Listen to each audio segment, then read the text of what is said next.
तडफड तडफड तडफड तडफड तडफड तडफड तडफड तडफड तडफड तडफड तडफड तडफड तडफड तडफड तडफड तडफड तडफड स्वप्नात जग प्रेमात धग संकट मोठ प्रेमात छोट दुखात संग जगण्यात रंग संकट मोठ प्रेमात छोट दुखात संग जगण्यात रंग सुखात दंग हृदयात स्पंद दुखात संग जगण्यात रंग सुखात दंग हृदयात स्पंद ओवतात स्पर्श मिथित स्वर्ग तडफड तडफड तडफड तडफड तडफड तडफड तडफड तडफड तडफड तडफड तडफड तडफड तडफड तडफड तडफड पारिस बाबा, तुमचे गाणे अप्रतिम, पुन्हा एकदा तन मन भान हरवून गेले.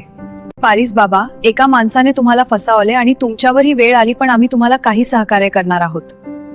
पारिस बाबा, तुमची परवानगी असेल तर हे गाणे आम्ही लोकांच्या पर्यंत पोहोचवण्याचा प्रयत्न करणार आहोत. माझ्या गाण्यापासून लोकांना आनंद आणि मनोरंजन व्हावे, हे गाणे जास्तीत जास्त लोकांपर्यंत पोहोचवावे ही माझी इच्छा आहे. पारिस बाबा, तुम्हाला आम्ही एक छोटीशी भेटवस्तू देणार आहोत. तुम्हाला छोटासा आधार मिळावा म्हणून हा प्रयत्न आहे.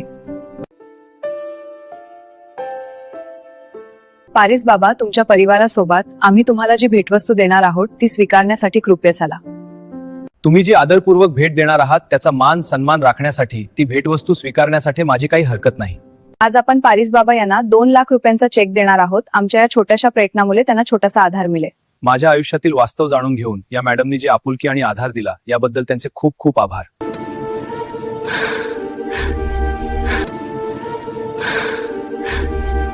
माझ्या सर्व बंधू बहिणींनो आणि मित्रांनो, या मदतीमुळे आयुष्यात एक भरारी घेण्यासाठी शक्ती आणि बळ मला मिळाले आहे. मित्र हो, आपल्या सर्वांचे खूप खूप धन्यवाद. समाजाचे आपण काहीतरी देणे लागतो, अशा गरिबांना आपण दान केले पाहिजे. सर्वांना एक विनंती आहे, पारिस बाबांना तुम्हीही काही ना काही QR कोड वरून देणगी द्या. आता वेळ आली आहे निरोपाची. यापुढेही असेच काम करण्यासाठी आपला पाठिंबा राहावा. खूप खूप धन्यवाद. नमस्कार.